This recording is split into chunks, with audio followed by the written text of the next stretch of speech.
Muito bem, meus irmãos, vamos voltar a nossa atenção agora, neste momento, mais uma vez para a palavra de Deus, voltar a nossa atenção agora para aquilo que o Senhor tem para nós na sua palavra hoje, pedindo que o seu Espírito possa falar aos nossos corações e mentes, trazendo aquilo que Ele deseja. E nós vamos, é claro, retomar a nossa caminhada na primeira carta de Paulo aos Tessalonicenses, onde hoje chegamos à nossa 10ª mensagem, a qual, na verdade, é um complemento, é o terceira parte de uma mensagem que começamos há 2 domingos atrás, do capítulo 2, versículo 17, até o final do capítulo 3. E ao longo dessa caminhada, irmãos, como todos sabem, nós temos relembrado o tema geral da primeira carta de Paulo aos Tessalonicenses, que já está projetado ali. Eu quero pedir aos irmãos que nós leiamos juntos a uma só voz. Amém? Vamos lá? Uma igreja madura persevera em meio às tribulações, fortalecida pela iminência da volta de Cristo. Esta igreja madura vai perseverar, nas palavras de Paulo, em meio a dificuldades que ele mesmo já avisara que eles experimentariam. E é interessante como Paulo sempre retorna à expectativa, à confiança e certeza que temos de que nosso tempo ou qualquer problema que passemos aqui tem um prazo de validade. Deus tem um plano maior e eterno para todos nós. Bem, para nós retomarmos e pegarmos o fio da meada, vamos fazer daqui a pouco uma rápida recapitulação nas partes que formam a mensagem de 2:17 até 3, versículo 13, onde temos olhado a postura de Paulo para com esses irmãos e aprendido como igrejas locais precisam do cuidado constante de outros irmãos. E nessa caminhada nós temos aprendido, meus irmãos, que nós somos aqueles que cuidam e ao mesmo tempo aqueles que são cuidados. Nós somos aqueles que servem, mas ao mesmo tempo nós somos servidos. E a grande ideia da mensagem de hoje, domingo passado, domingo retrasado, para relembrar, tem sido a seguinte: igrejas maduras perseveram sobre o necessário cuidado de irmãos amorosos. Igrejas maduras perseveram sobre o necessário cuidado de irmãos amorosos, ilustrado no nosso texto, principalmente nas vidas de Paulo, Silas e Timóteo, o trio que plantou a igreja que se encontrava em Tessalônica.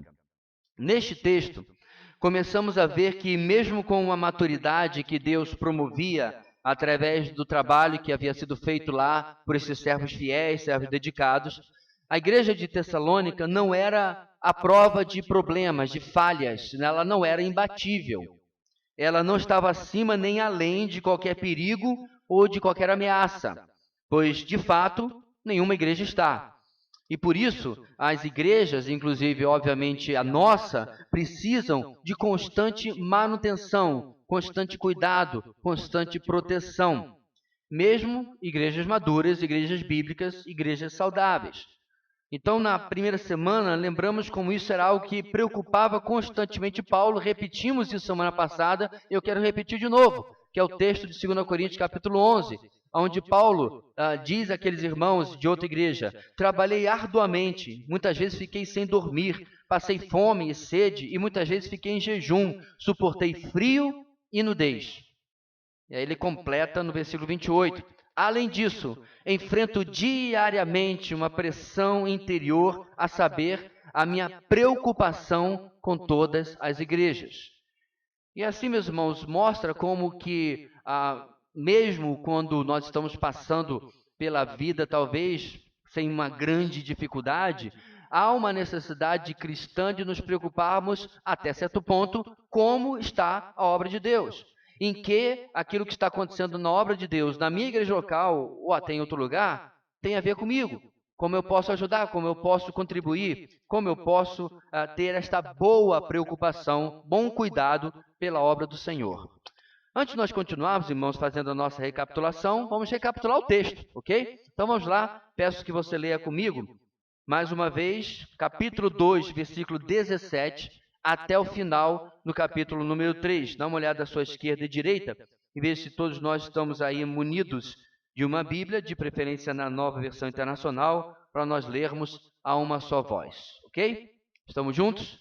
Diz assim a palavra do Senhor: Nós, porém, irmãos, privados da companhia de vocês por breve tempo, em pessoa, mas não no coração, esforçamo-nos ainda mais para vê-los pessoalmente, pela saudade que temos de vocês. Quisemos visitá-los. Eu mesmo, Paulo, o quis, e não apenas uma vez, mas duas. Satanás, porém, nos impediu. Pois quem é a nossa esperança, alegria ou coroa em que nos gloriamos perante o Senhor Jesus na sua vinda? Não são vocês? De fato, vocês são a nossa glória e a nossa alegria. Por isso, quando não podemos mais suportar, achamos por bem permanecer sozinhos em Atenas, e assim enviamos Timóteo, nosso irmão e cooperador de Deus no Evangelho de Cristo, para fortalecê-los e dar-lhes ânimos na fé, para que ninguém seja abalado por essas tribulações. Vocês sabem muito bem que fomos designados para isso. Quando estávamos com vocês, já lhes dizíamos que seríamos perseguidos, o que realmente aconteceu, como vocês sabem. Por essa razão, não suportando mais, enviei Timóteo para saber a respeito da fé que vocês têm, a fim de que o tentador não os seduzisse, tornando inútil o nosso esforço. Agora, porém, Timóteo acaba de chegar da parte de vocês, dando-nos boas notícias a respeito da fé e do amor que vocês têm. Ele nos falou que vocês sempre guardam boas recordações de nós, desejando ver-nos, assim como nós queremos vê-los. Por isso, irmãos, em toda a nossa necessidade e tribulação, ficamos animados quando soubemos da sua fé, pois agora vivemos, visto que vocês estão firmes no Senhor. Como podemos ser suficientemente gratos a Deus por vocês, por toda a alegria que temos diante dele por causa de vocês? Noite e dia insistimos em orar para que possamos vê-los pessoalmente e suprir o que falta à sua fé. Que o próprio Deus, nosso Pai, e nosso Senhor Jesus preparem o nosso caminho até vocês. Que o Senhor faça crescer e transbordar o amor que vocês têm uns para com os outros e para com todos, a exemplo do nosso amor por vocês. Que Ele fortaleça o coração de vocês para serem irrepreensíveis em santidade diante de nosso Deus e Pai, na vinda de nosso Senhor Jesus com todos os seus santos.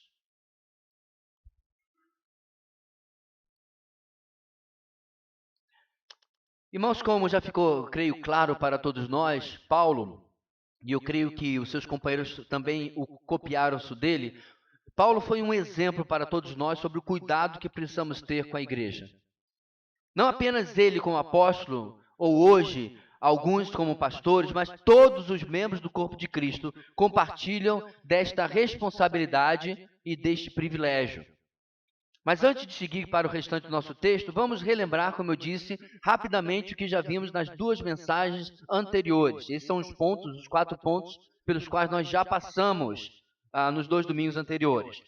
Esse cuidado pela igreja de Cristo era algo que com certeza gerava ódio por parte das forças das trevas, como Paulo bem coloca. E assim, no nosso primeiro ponto, nós vimos o seguinte: o cuidado pelo povo de Deus é alvo de ataques das trevas, versículos 17 e 18. Aprendemos como entender as ações de Satanás e que tais ações estão sempre sob a permissão de Deus ou sendo impedidos por Deus. Entendemos como é importante ter o equilíbrio de não ignorá-las. E mais importante, entendemos como a obra de Deus jamais será danificada ou prejudicada por ele, sem que isso também faça parte de algo que Deus está fazendo, no final das contas, até usando os ardis que o diabo planeja. Porém, mais importante do que os obstáculos que Paulo enfrentava, era a forma como ele enxergava aqueles que eram colocados sobre o seu ministério, aqueles a quem ele servia. E aí nós aprendemos o nosso segundo ponto nos versículos 19 e 20. O povo de Deus, pelo qual cuidamos, gera recompensa eterna. Paulo não almejava fama, não almejava dinheiro, não almejava admiração. E nenhum servo de Deus, é claro, deve almejar essas coisas. As vidas transformadas eram o que dava alegria a Paulo, e eles eram a sua recompensa, inclusive do ponto de vista eterno. O texto nos faz olhar, meus irmãos, para além, para a eternidade, quando trata disso. Olhar para aquele dia quando todos nós, todos os cristãos, estaremos diante do tribunal de Cristo. O tribunal que não é de condenação ou absolvição, é um tribunal de recompensa. É onde todos nós seremos recompensados por absolutamente tudo que fizemos para Deus durante a nossa vida. Principalmente, eu quero destacar o investimento em vidas, o investimento em pessoas. Isto foi há 2 domingos atrás. E aí, semana passada, nós vimos que, por causa do valor que essas vidas têm, os olhos de todo homem, de toda mulher de Deus, precisa entender o seguinte, terceiro ponto: o cuidado pelo povo de Deus necessita abnegação em favor de suas necessidades.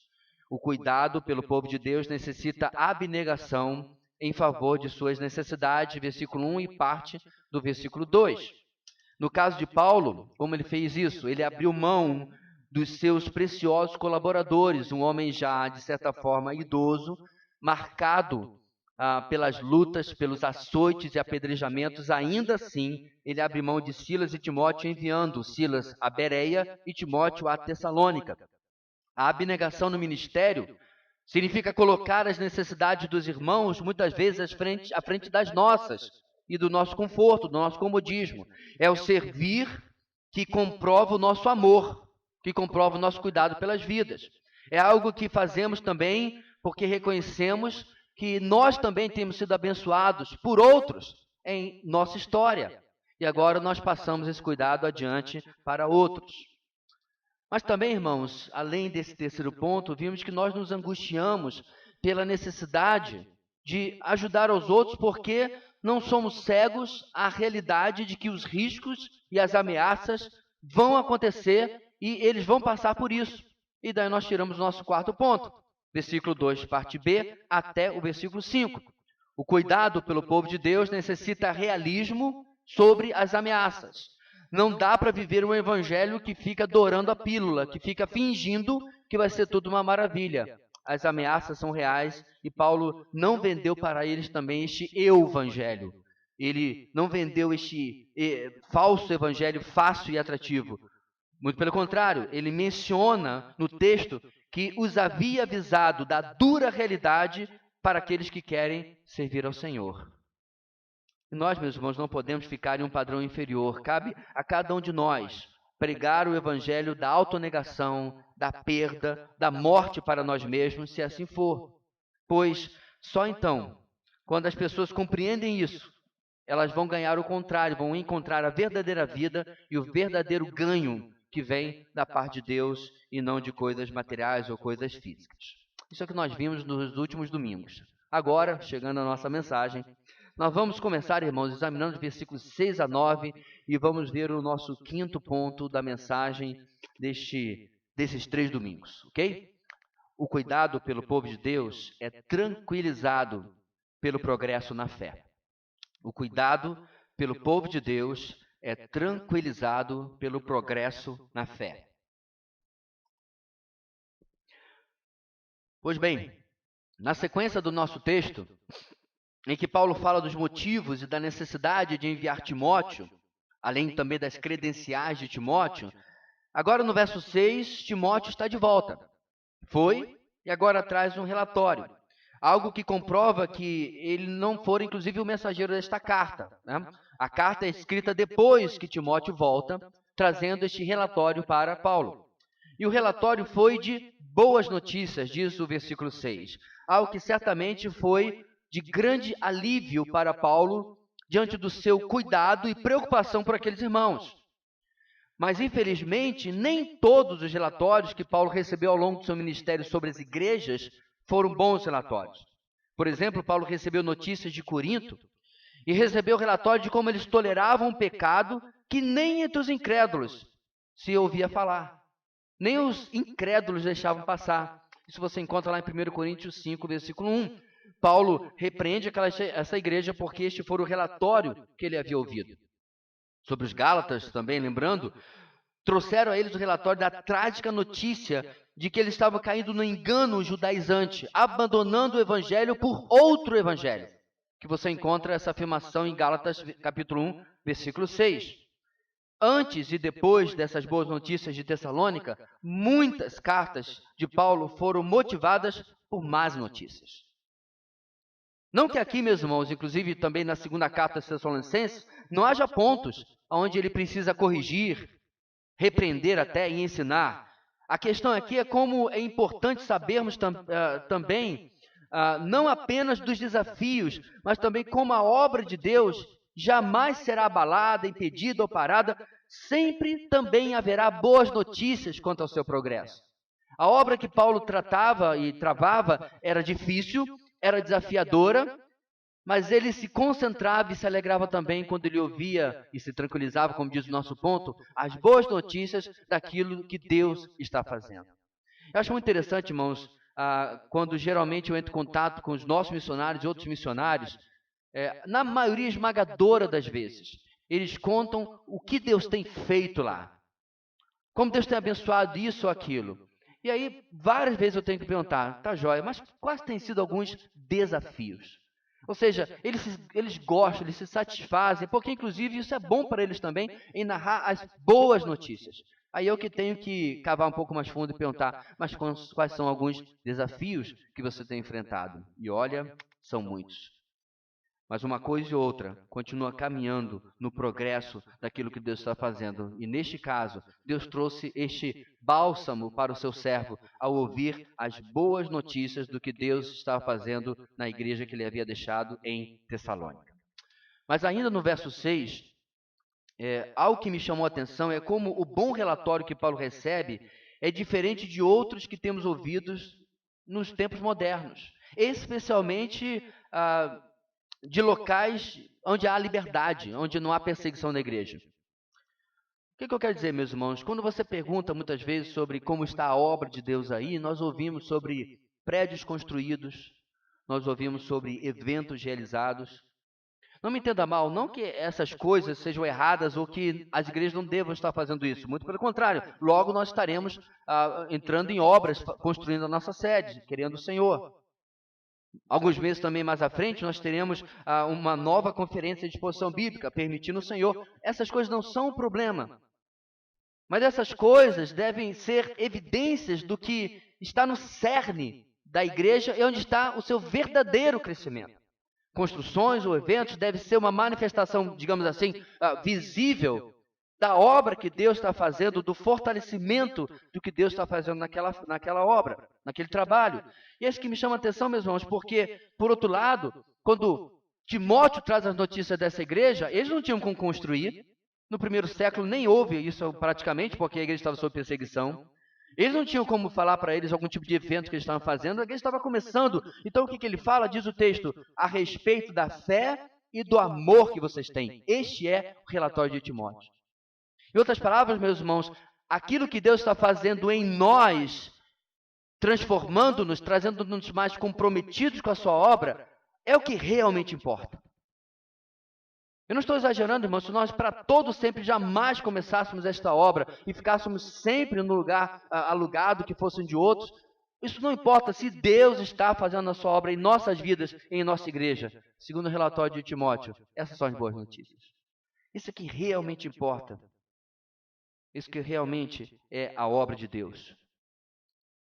Porque no relatório que ele traz, ele inclui inclusive 2 dos 3 itens mencionados por Paulo lá no começo da nossa carta. Lembra? Fé, amor e esperança. Vou lembrar para vocês o texto, esse é o capítulo 1, versículo 2 e 3. Sempre damos graças a Deus por todos vocês, mencionando-os em nossas orações.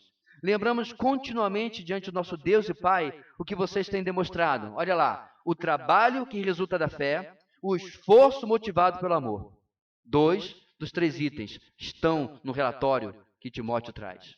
E aí o texto vai continuar e vai completar. E a perseverança proveniente da esperança de nosso Senhor Jesus. Fé, amor e esperança. Mas calma, Paulo eventualmente vai trazer esse terceiro elemento, como a gente bem sabe, no final desse nosso capítulo, mas isso é daqui a pouco.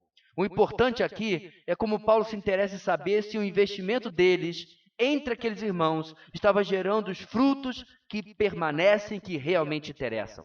Uma fé operosa e um amor prático e vivencial que servia aos outros.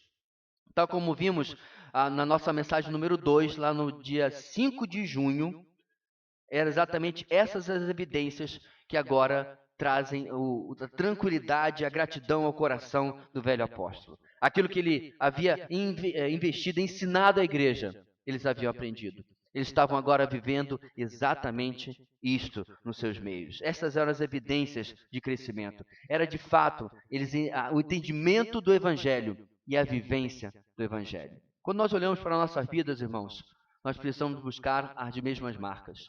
Quando olhamos para a nossa igreja, nós precisamos buscar as mesmas marcas. Não é à toa que Paulo trata isso tanto agora como em outras cartas, como em Corinto, por exemplo, como aquilo que deve evidenciar a nossa caminhada com o Senhor. Aí, no outro fator importante para quem cuida de vidas, além da fé, é a reciprocidade do amor. Os Tessalonicenses tinham saudades de Paulo, Silas e Timóteo. Eles lembravam das poucas semanas ou meses, não sabemos exatamente quanto tempo, mas que eles estiveram entre eles e ministraram aqueles irmãos. Tal demonstração de carinho, meus irmãos, é muitas vezes esquecida por nós. Esquecemos que não chegamos até aqui por obra do acaso, nem mesmo por nós sozinhos. Vidas de irmãos foram usadas por Deus. E os Tessalonicenses marcam o nosso texto mostrando que eles sabiam disso e ansiavam por rever aqueles que investiram em suas vidas. Eu fico olhando e pensando, irmãos, o coração de Paulo, ao ouvir do relatório de Timóteo, olha, eu estive lá e observei a fé deles, o amor deles, e eles têm muita saudade de nós, de você, Paulo. Porque, meus irmãos, Paulo vai ser marcado durante seu ministério por atitudes exatamente opostas. Literalmente vão dizer sobre Paulo, as cartas dele são impressionantes, mas a presença dele não é lá essa coisa. Em Corinto vão dividi-lo. Eu sou de Paulo, eu sou de Apolo, eu sou de Cefas. Durante seu ministério, meus irmãos, Paulo terá que defender aquilo que ele faz mais de uma vez, mesmo com tudo aquilo que ele havia feito. Isso mostra, meus irmãos, como a igreja do Senhor, apesar de tudo que Deus faz no nosso meio, tem um problema crônico, muitas vezes, de gratidão, de reconhecermos aqueles que têm investido na nossa vida, investido na nossa história. E quanto mais tempo tivermos, essa lista só vai aumentar. A minha, eu creio, seria quase impossível de eu conseguir lembrar o nome de todo mundo. Mas é a lembrança de muitos deles que deve trazer essa gratidão ao nosso coração e, se possível, até a saudade e o desejo de reencontrá-los. O ministério cristão, irmãos, não é algo fácil. E a prova disso está em constatar quantos missionários, pastores e até aqueles que servem nas igrejas locais já desistiram. Temos conhecidos que passaram, inclusive colegas nossos, anos se preparando. Mas diante das lutas, pressões, em poucos anos do ministério desistiram e retornaram para o trabalho secular ou para a vida que tinham, no que quer que fizessem antes, simplesmente desistiram. E mesmo, meus irmãos, no meio de tudo isso, nós precisamos entender as coisas que ajudariam para que eles não desistissem. Quais são algumas coisas que Paulo experimenta aqui? É claro que em primeiro lugar está o Senhor e fortalecendo o seu servo, mas que essa igreja demonstra que fortalece o trabalho que Paulo tem que continuar a fazer. Olha só, primeiro, como já vimos, aqueles que investem em nossas vidas precisam estar cientes do nosso progresso. Essa igreja fala isso para Paulo. Os filipenses fazem a mesma coisa. E segundo, sejamos gratos. Eu sei do meu esforço para aprender mais do Senhor e de sua palavra desde a minha adolescência, mas seria, meus irmãos, pessoalmente um completo tolo se eu não estivesse consciente de que a partir de muitos pontos onde eu bati no limite, Deus usou vidas uma após a outra para me desempacar. Onde, inclusive, muitas vezes eu estava buscando alternativas para aquilo que eu sabia que era a vontade de Deus. Uma experiência que eu já narrei para os irmãos, eu lembro exatamente onde eu estava. A minha igreja ia de uma rua embaixo até uma rua em cima, na encosta de um morro, né? Um lugar íngreme, da Breno Guimarães até a rua Bocaiúva, e uma escada cortava a lateral da igreja toda, ou do prédio até de um lado até o outro. E eu me lembro exatamente onde eu estava, quando o irmão Roberto, que hoje é pastor, estava em Brasília, agora está no Rio de Janeiro, ele reparou que o ano passara e eu não falara nada a respeito de seminário, a respeito do trabalho pastoral, chamado, e ele veio ser usado por Deus para me lembrar se eu estava tratando com Deus aquilo que Deus havia falado comigo, porque ele sabia, o irmão dele era o dirigente do culto, onde eu entendi o chamado de Deus, fui à frente, conversei com ele depois, que aquilo não tinha sido só uma ida de consagração à frente, mas que eu tinha entendido que Deus me queria no ministério. E eu poderia mencionar aqui, irmãos, nomes após nomes de vidas que foram usadas em momentos críticos da minha vida. Você sabe aquela alavanca que você vê pelo menos nos filmes, porque acho que dificilmente um de nós aqui já passou por uma ferrovia. Você tem os trilhos de trem e aquela alavanca que alguém mexe assim e os trilhos mudam de caminho? Essas foram as alavancas que Deus colocou na minha história, mudando o meu caminho para que eu pudesse voltar a fazer aquilo ou ir fazer aquilo que Deus estava determinando para nós. Anos atrás, um desses gigantes esteve aqui na nossa cidade. Um desses gigantes nos quais Deus pôde apoiar-me para que eu pudesse chegar mais adiante. E as palavras de apreciação dele e o apoio que eles deram particularmente ao meu trabalho foram um combustível de motivação para mim e também um motivo de motivação para ele. Porque ele sabia que o investimento que ele fez na minha vida há mais de 20 anos atrás não foi em vão. Paulo, meus irmãos, não tem muitos mais anos. Também cerca de 20 anos depois desta carta, Paulo é martirizado. Quantas e quantas vidas continuaram o trabalho? E com o risco de me parecer um pouco repetitivo, a palavra legado vem à minha mente mais uma vez. Logo nós não estaremos aqui. Logo, pastor, se eu soube alguma notícia ruim essa semana, à luz da eternidade, irmãos, o que são mais 10 ou 20 ou 30, 40 anos? Tiago realmente diz que a nossa vida é uma névoa, é um sopro. E nós não temos a mínima ideia de quanto tempo o mundo tem. De quanto falta para a trombeta de Deus tocar. De quantas gerações temos ainda depois de nós para continuar a obra do Senhor. Então o coração de Paulo está sendo aquecido aqui, meus irmãos, porque ele entende, eu não perdi o meu tempo em ir a Tessalônica. Há uma continuidade, há um efeito, há algo que foi feito lá, que irá continuar por muito tempo. Isso é algo, meus irmãos, que nós devemos buscar todo o tempo para as nossas vidas, para a nossa igreja, para aquilo que Deus está fazendo no nosso meio. E tal efeito, meus irmãos, fica claro nas declarações seguintes de Paulo. No verso 7, ele diz, em toda a nossa necessidade e tribulação, ficamos animados quando soubemos da sua fé. Olha aí. Tem problema para tudo quanto é lado, mas Timóteo chegou e disse, vocês estão bem. E os problemas imediatamente ficaram pequenos.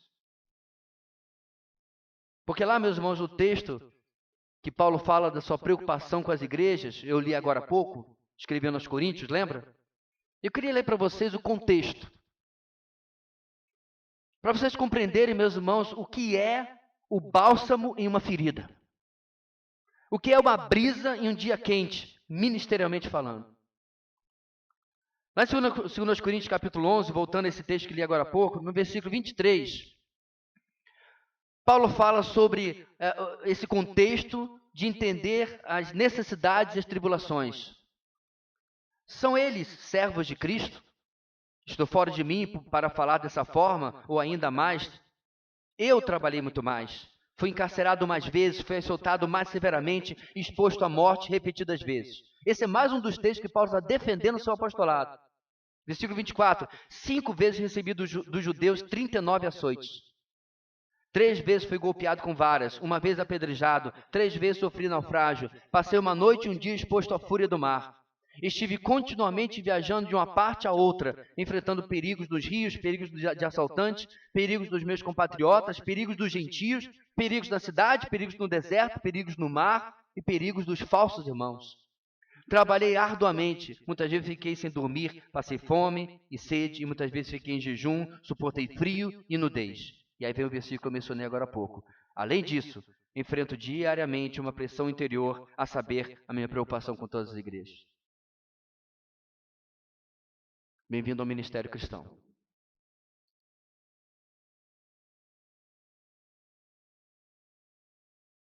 Jesus e tudo aquilo que ele havia feito, irmãos, eram, na verdade, as maiores motivações de Paulo. Mas o crescimento e a firmeza dos irmãos que ele cuidava era algo também importante aqui. Aqui há também um exemplo de mutualidade, pois, tal como eles haviam sido fonte de encorajamento, Paulo, Silas e Timóteo, para os Tessalonicenses, agora o caminho inverte. E o progresso deles fortalecia os seus, digamos assim, pais na fé. Porque, de fato, olha o versículo 8, eles eram, de certa forma, a sua própria vida agora. Diz o texto, agora vivemos, visto que vocês estão firmes no Senhor. É como se eles estivessem, irmãos, por assim dizer, desfalecidos diante das tribulações, diante das perseguições. Judeus haviam saído de Tessalônica e perseguido Paulo até Bereia, e sabe lá se estavam ainda ao encalço dele. Agora vivemos, porque vocês estão bem. Mas Paulo, os problemas não acabaram, não importa. Eu não joguei a minha vida fora. Eu não perdi o meu tempo. Não foi à toa. Eles eram um bálsamo de ânimo para Paulo e seus companheiros. E aqui, meus irmãos, eu achei algo curioso sobre o que Paulo fala. Sobre esse ânimo que ele tem. Porque eu lembrei do profeta Jonas. Diante da conversão de Nínive, milhares de pessoas. Não é algumas dezenas, como provavelmente foi apenas em Tessalônica. Milhares de pessoas. Diante de uma conversão que era indesejada por ele. Ele queria que literalmente Nínive pegasse fogo. Diz o texto que ele ficou profundamente descontente e com isso enfureceu-se. Ele ainda ora a Deus. Agora, Senhor, tira a minha vida. Entendeu o elo que eu fiz aqui? Tira a minha vida. Eu imploro, porque para mim é melhor morrer do que viver. Paulo diz, diante da notícia que vocês estão bem, agora eu vivo. O profeta do Antigo Testamento queria morrer, porque Deus salvou aquela cidade. Para quem não sabe o contexto, você talvez esteja nos visitando, os ninivitas, os assírios, eram um povo cruel, que continuava atacando e ameaçando e matando o povo de Israel. Mas Jonas não entendeu que o seu Deus, apesar que era um Deus justo, e que eventualmente iria cobrar da Síria a sua maldade, também era um Deus misericordioso. E o coração do profeta não era. Jonas se encontra descontente, enfurecido. Nós, irmãos, devemos imitar o que vimos no nosso texto de Tessalonicenses. Agora vivemos. Buscar restauração, ânimo naquilo que Deus está fazendo na sua obra. Porque, acredite-me, se você quiser se concentrar apenas nos problemas, nas lutas, nas resistências, nas desistências, você não vai faltar coisas para você observar. Se você quiser prestar atenção apenas nas dificuldades, naquele que não foi na programação, naquele que não ajudou no evento, aquele que não se envolveu no ministério, aquele que não faz absolutamente nada, não falta o que observar. Mas o nosso coração, meus irmãos, precisa se alegar naqueles que estão progredindo na sua fé, porque o nosso trabalho não é em vão. Diante de tudo isso, tal como é uma reação normal, irmãos, como quando somos abençoados, Paulo volta-se para o Senhor em gratidão. Com uma pergunta retórica, ele ilustra essa gratidão. Qual é a pergunta? Como podemos ser suficientemente gratos a Deus? Paulo aqui, meus irmãos, parece que está replicando o sentimento do salmista, lá no Salmo 116, versículo 12. Como posso retribuir ao Senhor toda a sua bondade para comigo? Outra pergunta retórica. A resposta silenciosa a essas perguntas retóricas, talvez a gente podia formular da seguinte forma: não há nada que eu possa fazer, não há nada que eu possa dizer, não há nada que eu possa dar a Deus que seja suficientemente grande, valioso, profundo, para retribuir a sua bondade para comigo. Para que eu possa ser suficientemente grato. Essa é a resposta silenciosa dessas perguntas. Mas apesar disso, irmãos, Apesar de ser uma pergunta retórica cuja resposta é nada, Paulo irá tentar responder de uma maneira prática. Agora, a resposta de Paulo, irmãos, não é de fato uma resposta para Deus. Porque, como eu já falei, irmãos, algumas semanas atrás, você jamais vai dar mais do que Deus. Você jamais vai chegar, Senhor, estamos quites, hein? Olha aí. Ó. Pelas minhas medidas aqui foram 487 sermões, EBD, está tudo relatório aqui, foram 30 anos de ministério, estamos zerados. Ai de mim. Como retribuir? O antigo hino diz, se 1000 vidas eu tivesse, todas daria ao Salvador. Paulo sabe que não tem como retribuir, mas ainda assim, olha o que ele faz. Olha qual a ação dele, meus irmãos, olha a resposta dele. Eu vou trabalhar mais. Eu vou continuar servindo. Porque isso nos leva, irmãos, à sexta e à última parte da nossa mensagem de 3 domingos. Paulo irá buscar agradecer a Deus ao continuar servindo a Deus e ao seu povo. A resposta à pergunta retórica para Paulo, de certa forma, para ele é: eu servi e vou continuar servindo, mesmo quando as coisas não estão dentro do meu controle. Porque esse é outro problema do ministério, irmãos. Você faz tudo o que você tinha que fazer, mas você não tem como controlar o processo e o resultado. Aliás, meus irmãos, essa é uma das coisas que eu aprendi aproximadamente, fazendo as contas aqui, há 15 anos atrás. Eu percebi que um dos meus grandes erros era tentar de uma maneira velada no meu coração, na minha consciência, subconsciente, ou sei lá onde estava, controlar os resultados. Eu tive um momento de insight, uma epifania, onde eu pude perceber que o nosso trabalho é fazer o nosso trabalho. Processos e resultados pertencem a outra instância, e não sou dela. Em sexto lugar, meus irmãos, o cuidado pelo povo de Deus é continuado pela dependência de Deus diante da nossa limitação. O cuidado pelo povo de Deus, coisa que nós estamos vendo há 3 domingos, é continuado, Paulo vai mostrar isso, pela dependência de Deus diante da nossa limitação. No caso de Paulo, em específico, a limitação geográfica, uma vez que ele não tinha como ir até os irmãos que estavam tão distantes lá em Tessalônica. Então, irmãos, nessa última parte do nosso texto, versículos 10 a versículo 13, Paulo nos traz a lição de que mesmo as boas novas não significam que o nosso trabalho, o nosso cuidado, a nossa preocupação se encerraram. Paulo não ouve as notícias, o relatório trazido por Timóteo, como uma conclusão do que ele tinha que fazer. As boas notícias trouxeram alegria, gratidão, tranquilidade a Paulo. Ou seja, Paulo estava mais tranquilo agora. Contudo, irmãos, aqueles irmãos ainda passavam por tribulações, aqueles irmãos ainda eram vulneráveis aos ataques de Satanás, aqueles irmãos ainda precisavam de cuidados.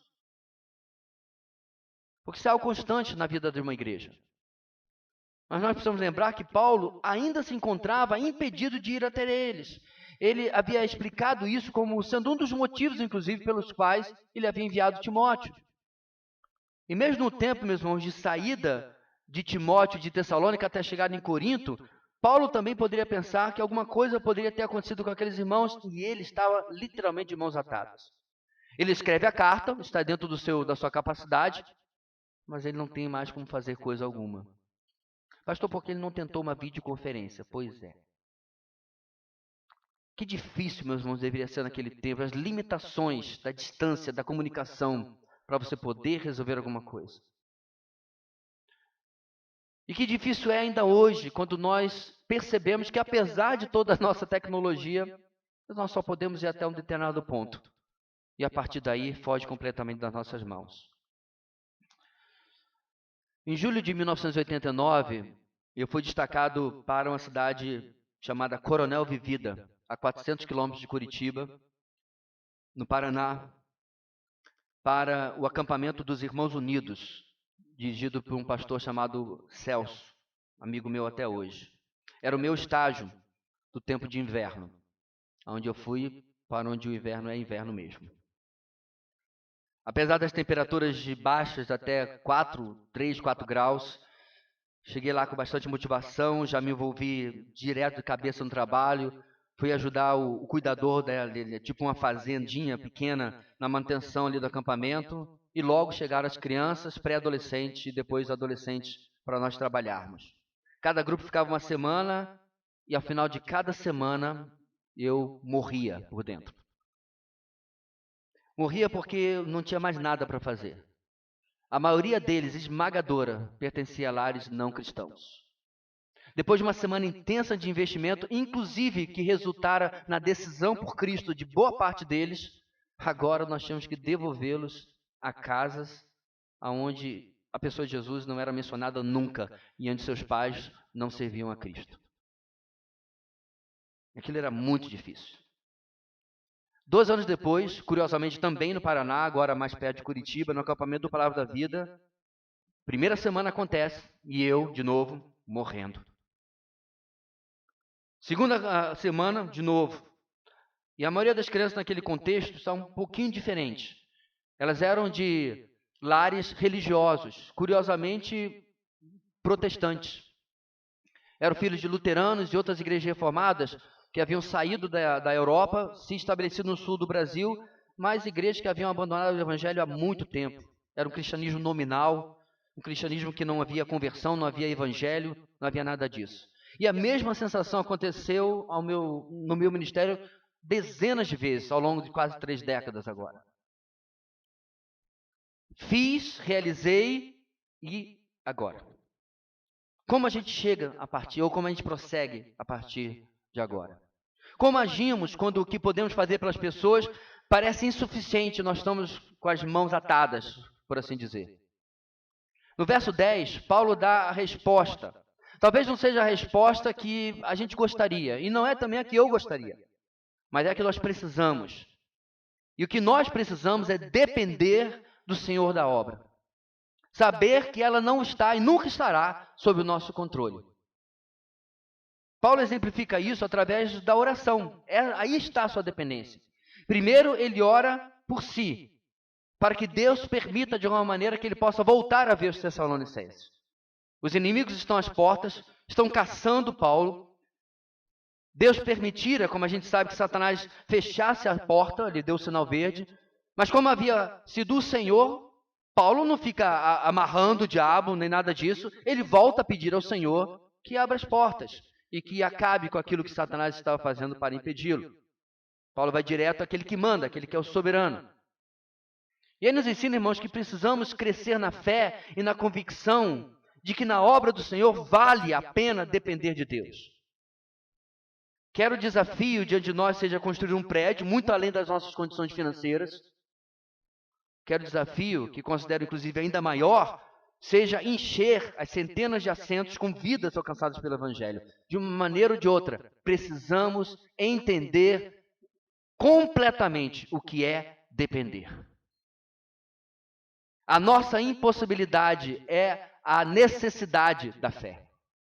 É o que a fé precisa. É a nossa percepção de que chegamos ao final da corda, de que não há mais nada a fazer. É a nossa declaração de falência de recursos que nos possibilita, meus irmãos, de fato depender. Precisamos depender para cuidar dessas vidas, precisamos depender para entender que não temos controle absolutamente sobre nada. Infelizmente, nós somos muito como os nossos filhos, como muitos de nossa igreja pequenininhos. Até um tempo atrás estavam confortáveis no colo de mamãe e papai. Agora descobriram que as perninhas funcionam e só querem ficar correndo. Estenda a sua mão para uma criança dessa. Ela diz, não quer. Porque se estender a mão para o papai e mamãe, não vou poder correr. Eu não vou ter a minha liberdade. Mas na sua mentalidade infantil, a qual espiritualmente muitos de nós compartilhamos, a criança pensa, eu já sei, olha, está funcionando perfeitamente. Eu vi, papai, você se abaixando e dando uma gemidinha. Eu não estou inteiraço. Aí ele cai, se esborracha, rala o joelhinho. O que ele faz? Primeira coisa que ele faz é correr para o papai e para a mamãe. Porque ele descobriu a sua limitação.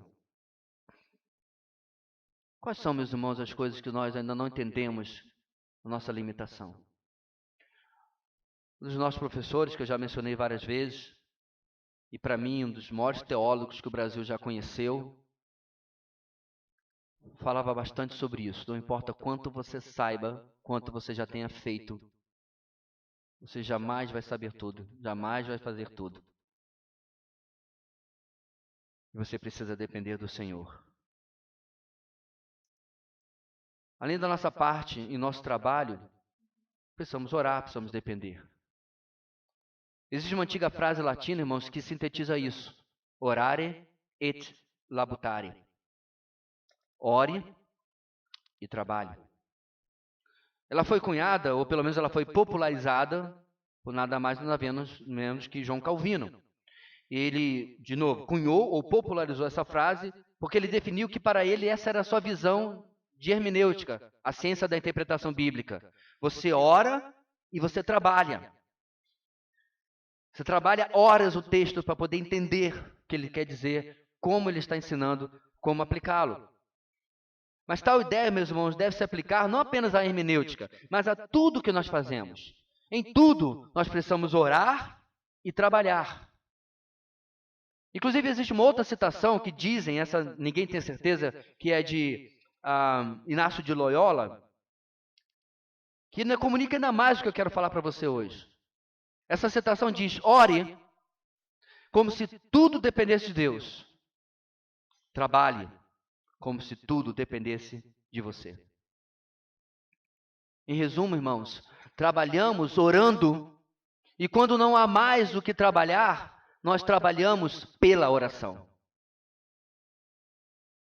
Nossas irmãs se reúnem aqui em nossa congregação pela manhã. Até pouco tempo atrás, houve uma interrupção, os homens se reuniam para orar. Sexta-feira estamos aqui, 2 meses temos vigília. No seu diário no seu devocional, desculpe, ele começa com um diário de oração. Meus irmãos, eu temo que nós precisamos atentar para o alerta que um homem de Deus deu há mais ou menos 2 ou 3 décadas atrás em seu livro. Nós somos a geração que esqueceu de orar. Eu sou grato porque uma das igrejas que mais são um exemplo de oração não está em um lugar de perseguição, que é a igreja da Coreia do Sul. Igreja que tem reuniões de horas de oração. E eu não estou defendendo aqui, meus irmãos, que de fato nós precisamos ter oração toda semana, todo dia, isso ou aquilo. Mas a pergunta é, eu tenho entendido a minha vida de oração? E eu estou falando a começar em mim. Nós temos um prédio muito além de nossas posses para construir. Nós temos um prédio muito além da nossa capacidade ou de compreensão para preencher. Eu tenho confiado em Deus em oração sobre isso.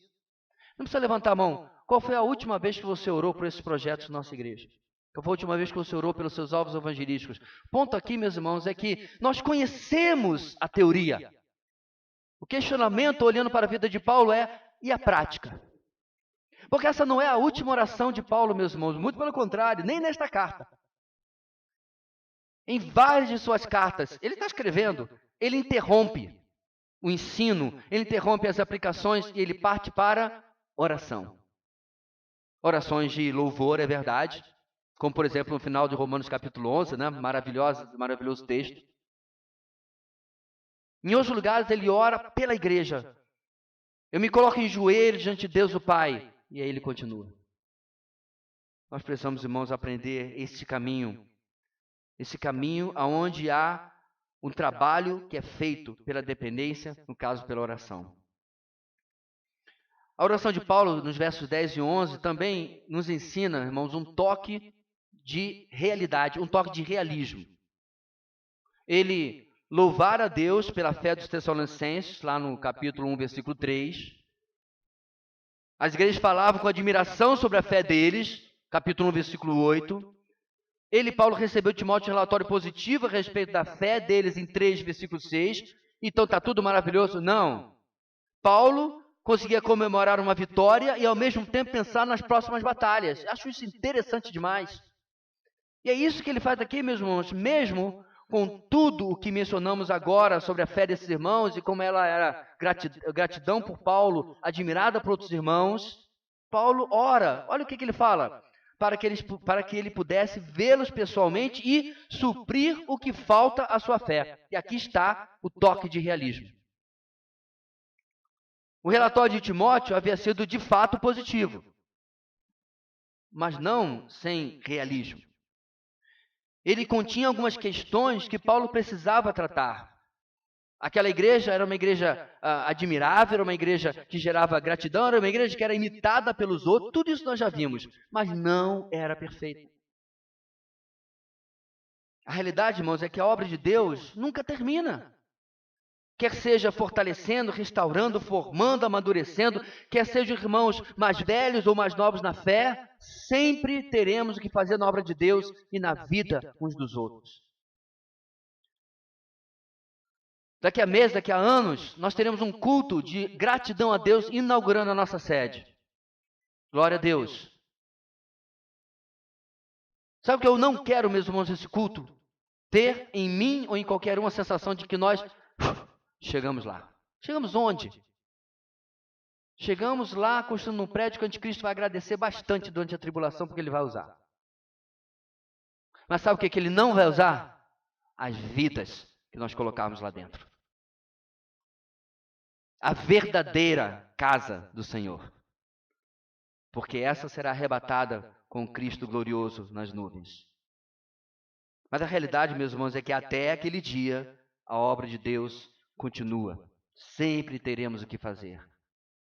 E aí no verso 11, Paulo, a oração noite e dia dele é declarada em pedir que o próprio Deus, nosso Pai e nosso Senhor Jesus, preparem o nosso caminho. Versículo 11. Caminho até os Tessalonicenses. Algo que aos olhos humanos, irmãos, era impossível. Ou pelo menos muito difícil. Mas Paulo sabia que não era difícil para o Senhor. E aí está, meus irmãos. Bateu numa porta fechada, chegou num beco sem saída.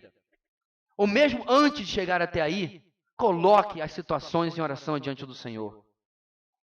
Peça a Deus que abra as portas que você sabe que você não tem como abrir por si mesmo, para que Ele possa abrir caminho, como diz nesse texto.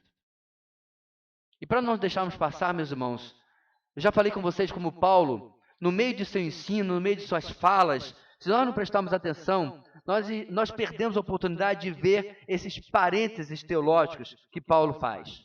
Porque, de quebra, ele supre algo, já a fé dos Tessalonicenses e a nossa, de passagem. A oração, diz o texto, era ao próprio Deus, nosso Pai. Acompanhe comigo. Paulo aqui enfatiza a pessoa única do nosso Deus, além do papel que ele tinha como nosso Pai, e aí ele destaca como ele e os Tessalonicenses compartilhavam este elo que nós compartilhamos também. Nós somos todos irmãos deste Deus e Pai. Pastor, o meu amigo falou na escola que nós somos todos filhos de Deus. É porque o seu amigo, infelizmente, não conhece João capítulo 1, versículo 12. Ele não aprendeu que todos nós nascemos, bebezinhos que estão lá no colo da mamãe lá atrás, nascemos criaturas de Deus. Mas João 1,12 diz, mas aqueles que o receberam a quem, irmãos? Cristo. Deu a esses o poder ou o direito de se tornarem filhos de Deus. Filhos deste Pai.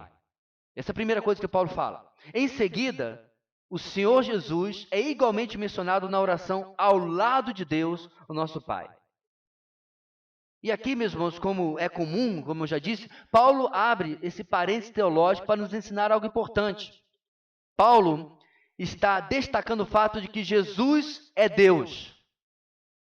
Agora você vai ficar impressionado como, porque infelizmente isso não tem como fazer em português, fica estranho, passa batido, e eu olhei a NVI, a NAA, a RAA, a ARC, e você pode pensar quantas versões, a NVT, e nenhuma conseguiu contornar esse problema. Olha o que ele faz aqui, meus irmãos. Ele usa um verbo no singular para um sujeito composto. Deixa eu ajudar você, que de repente você está com dívida com a sua professora de português. É como se ele estivesse falando, eu e o Cedric viajou para tal lugar. Pastor, o senhor não aprendeu concordância verbal? Eu aprendi. E tenho certeza que Paulo também, porque ele não comete erros nos seus outros textos. Mas o que ele escreve aqui, meus irmãos, literalmente deve ser lido assim. Preste atenção. Versículo 11, acompanhe na sua Bíblia. Que o próprio Deus, nosso Pai, e nosso Senhor Jesus Cristo prepare o nosso caminho até vocês. Terceira pessoa do singular. Ele e não eles. É incrível, meus irmãos, como Paulo, no meio do seu ensino, ele não está falando sobre cristologia. Ele não está falando sobre teologia própria. Ele coloca o detalhe. Ele já acrescenta um pouco a fé dos Tessalonicenses e a nossa também. E nem saiu de Corinto, onde ele estava quando escreveu essa carta. Ele pede então a Deus Pai e ao Senhor Jesus que prepare, que dirija o caminho deles, para que um dia ele possa voltar até aqueles irmãos. Encerrando assim, meus irmãos, o nosso texto desses 3 domingos, em seguida, Paulo nos ensina mais sobre a oração nos últimos versos 12 e 13. Novamente, a tríade que a gente viu desde o começo dessa carta, fé, amor e esperança, vai aparecer. Ele já havia falado sobre ir suprir o que faltava à fé deles. Agora, Paulo ora para que eles crescessem e transbordassem em amor. Mesmo que isso tivesse sido elogiado por Paulo, eles ainda poderiam crescer e transbordar mais.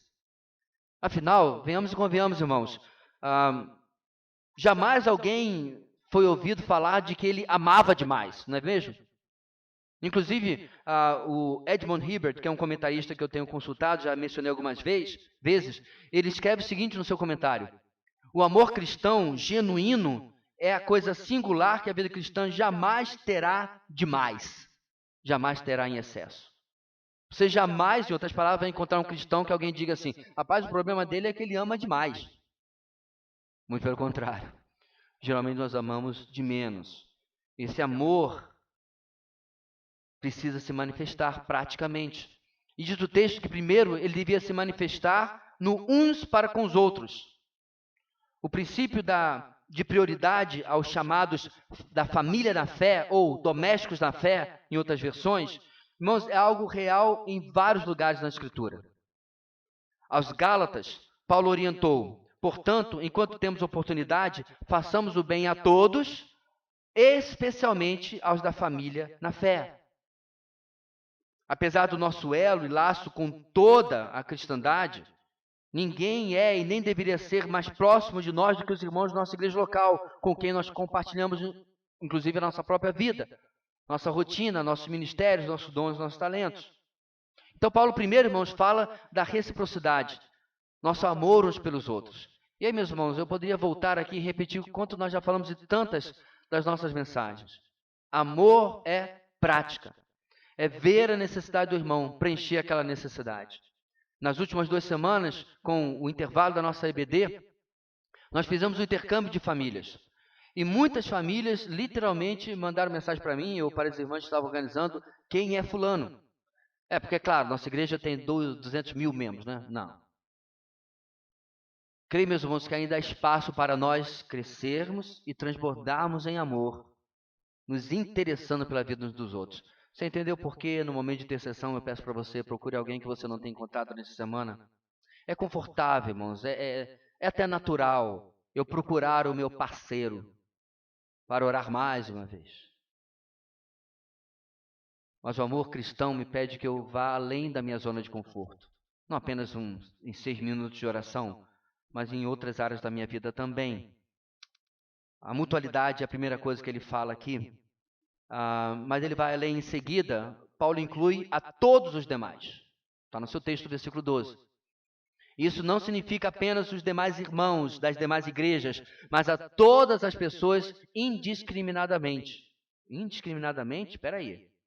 Porque para esses irmãos, isso incluía aqueles que os estava perseguindo. Exatamente como nós aprendemos em Mateus 5,44, na nossa EBD sobre o Sermão do Monte. Mas eu lhes digo: amem os seus inimigos e orem por aqueles que os perseguem. Eis uma ótima razão, irmãos, para essa oração de Paulo.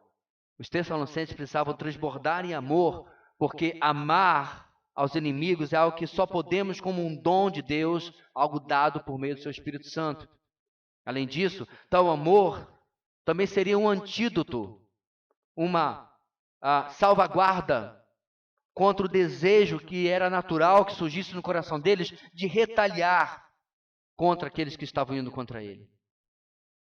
O amor era o caminho para que eles pudessem dar a outra face, caminhar a segunda milha, como o Senhor Jesus também nos ensina no Sermão do Monte. E se restasse alguma dúvida em como amar, Paulo responde no final do versículo 12, a exemplo do nosso amor por vocês. Tal como nós amamos vocês, vocês devem amar uns aos outros e a todos também. Eu fico vendo, irmãos, pensando, os Tessalonicenses ouvindo a leitura dessa carta. Não deve ser fácil. Na parte do amar uns aos outros estava até legal, mas o negócio de amar o pessoal de fora e o pessoal que está querendo acabar com a gente, mas é isso que é o verdadeiro cristianismo. Fé e amor. E é claro, esperança. No verso 13, tal como no final dos capítulos anteriores, já destaquei isso, capítulo 1 termina assim, capítulo 2 termina assim, e agora o capítulo 3, Paulo encerra apontando para a única coisa que realmente pode nos fazer sobreviver neste mundo. O fato de que este mundo é passageiro e com ele todas as suas dores. O coração deles precisava ser fortalecido com esta verdade e com essa perspectiva da eternidade. E é muito bom, meus irmãos, que Paulo use a palavra coração aqui, porque a gente ficou uma conferência inteira ouvindo o pastor Ted Tripp falando sobre coração, então a gente já sabe de carteirinha que não são emoções. O coração é o nosso homem interior, o nosso verdadeiro eu. A essência de quem eles eram, o homem interior, precisava ser desconectada desta matrix mentirosa, corrompida pelo pecado. E eu já mencionei também, passageira. E precisava ser conectada com a verdadeira, pura e eterna realidade da eternidade. O que eu estou querendo dizer aqui, meus irmãos, é que quando nós olhamos só aqui, é difícil amar inimigo. Muito. É difícil perseverar na fé, bastante. Mas o que Paulo faz, e sempre faz isso, irmãos, em Tessalonicenses. Falou, agora faz o seguinte, eleva os olhos, não para os montes, além deles, eleva os olhos para a eternidade, porque absolutamente tudo que nós estamos passando aqui é passageiro. E como nós devemos, irmãos, viver à espera da eternidade? Deitado numa rede, sem fazer nada, vivendo como queremos? Não. O texto diz irrepreensíveis. Irrepreensíveis não significa sem pecado. Irrepreensível significa que, apesar dos pecados, temos a disposição constante de buscar perdão e restauração e viver, diz o texto, em santidade.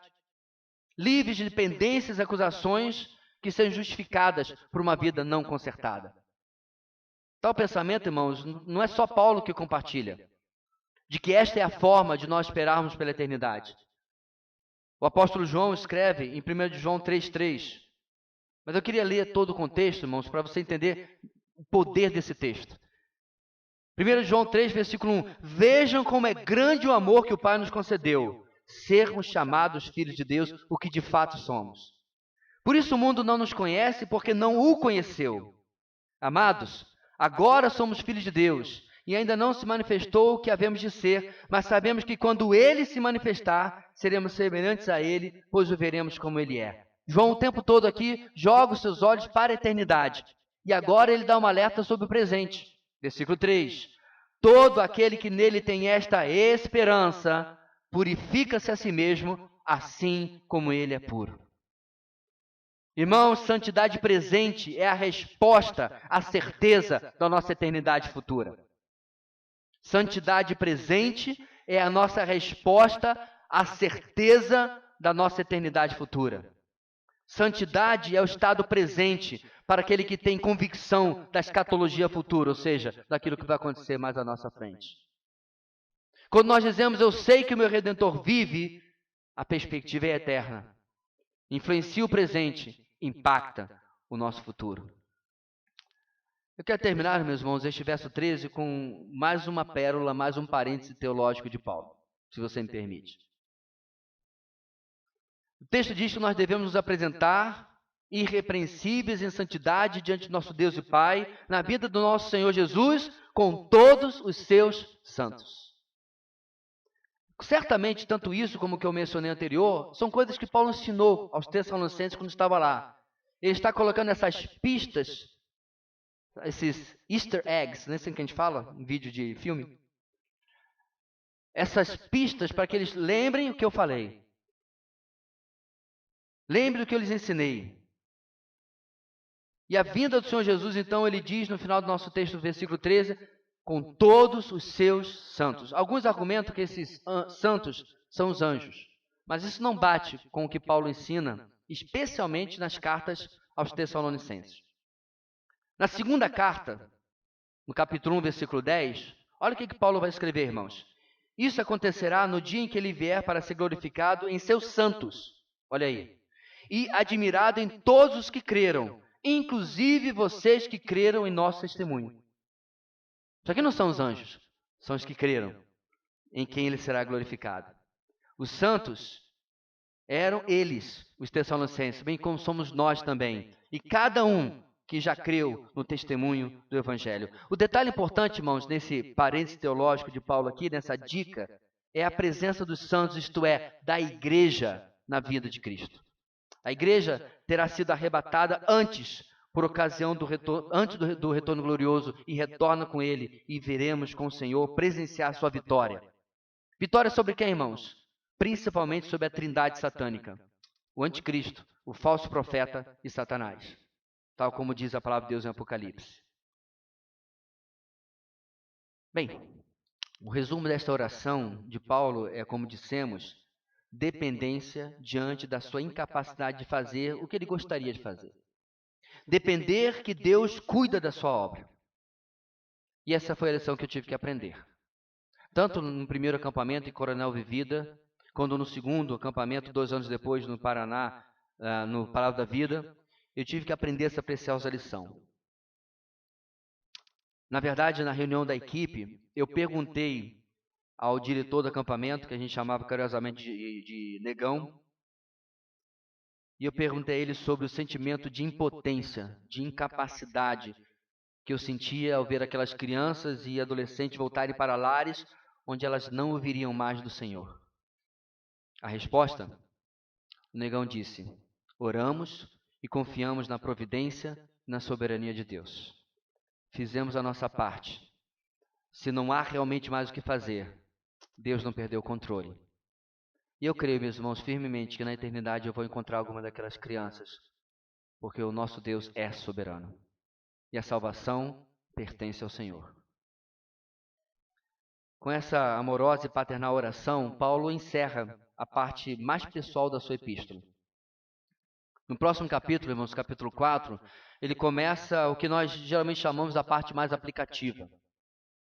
Se o relatório de Timóteo não contivesse a frase o que falta à sua fé, que ele destaca no versículo 10, a carta poderia ser encerrada aqui, mas a menção das deficiências na fé dos Tessalonicenses prepara o caminho para a segunda metade da carta que começaremos no domingo que vem.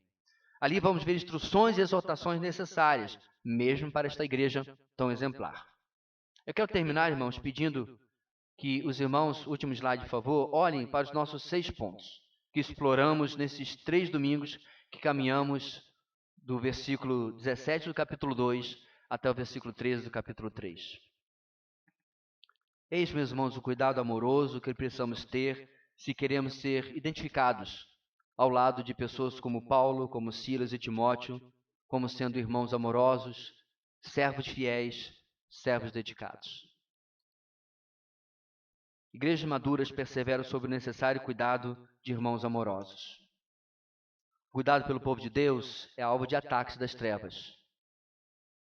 O povo de Deus pelo qual cuidamos gera recompensa eterna. O cuidado pelo povo de Deus necessita abnegação em favor de suas necessidades. Também necessita realismo sobre as ameaças. Também, apesar de tudo isso, é tranquilizado pelo progresso na fé. E, finalmente, o cuidado pelo povo de Deus é continuado pela dependência de Deus na nossa limitação. A obra dele e o nosso enorme privilégio de participar dela. Que caiba a cada um de nós, irmãos, nos examinar se nós realmente e de fato temos feito isso. Deus querido, Muito obrigado pela tua palavra tão rica, tão profunda, de onde podemos tirar tanto. Muito obrigado, Deus, pelas lições e como ela nos instrui, mas que precisamos, ó Deus, que possamos, ó Deus, responder a ela de maneira prática.